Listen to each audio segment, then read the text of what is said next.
In this guide, I'm going to teach you on how you can delete a YouTube video. For that, go to youtube.com, or you can also open your YouTube studio if you're using your mobile device. Click on your profile picture icon in the top right, then select View Your Channel option.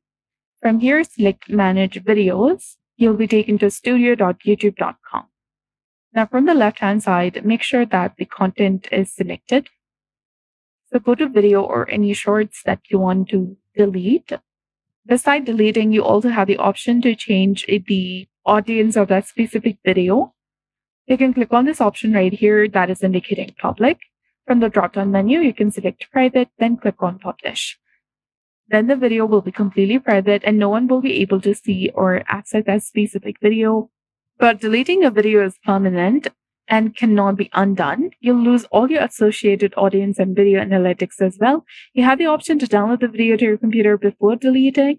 So once you understand, you can go ahead. You can click on the three dots beside that specific video, click on download before you delete, then select delete forever, which is in the bottom. Check this box and then select delete forever. So that's it. I hope you found this video helpful. If you did, please like, share, and subscribe. Thanks for watching. We'll see you again